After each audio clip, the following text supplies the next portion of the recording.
One of the other things that I did want to talk about on that capital needs and projections presentation is that, I do know that SAWS does a great job of diversifying our water supply. That being said, we're still heavily reliant on Edwards Aquifer, and so we do need to make an effort to protect our aquifer and ensure our water supply is not degraded by development. Yesterday, Councilwoman Mesa Gonzalez and I toured the Guajolote Ranch, and one of the things, we met with the Alliance. We heard their concerns. I've met with the developer, heard their concerns, met with the city on this, heard their concerns. And you know that I issued that memo to ask SAWS and the Edwards Aquifer Authority on their position on this. And thank you for the quick response, Robert. But I was really looking for specific answers because we residents are hearing about this project and we're still not clear. You gave me great information, but I feel that the answers to my questions were missed because we need to understand the potential risk to residents on this development. And we need to understand the potential risk to residents' drinking water. We need to understand the impacts to the Edwards Aquifer contributing zone and the recharge zone. And we also need to talk about benefits or alternatives to the wastewater treatment plant being there. And I'm not sure we got that in your email, so we're still looking for that information.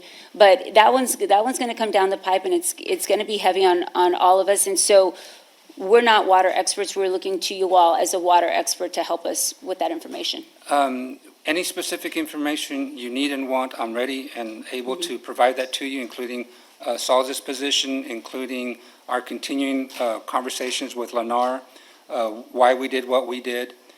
So whatever information you need, we are ready to provide it. Okay, sounds good. Thank you. And then the let's see.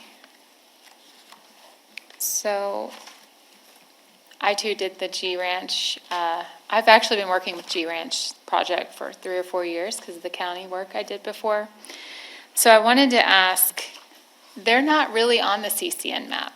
And I wondered how y'all determine sewer coverage or wastewater coverage, considering they are in the contributing zone.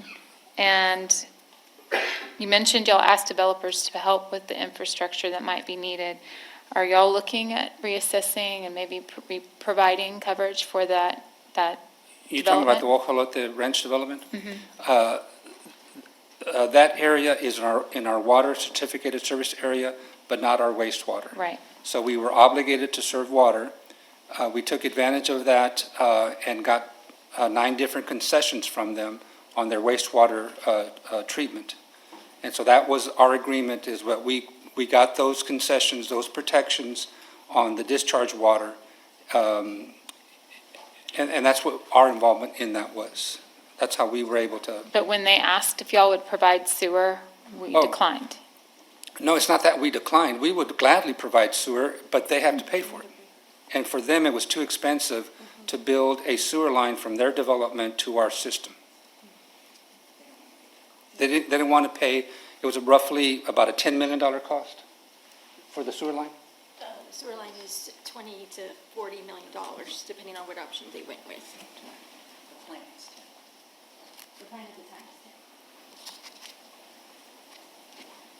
And so they found it cheaper to either do septic or build their own, what they call package plant, wastewater treatment plant. Okay.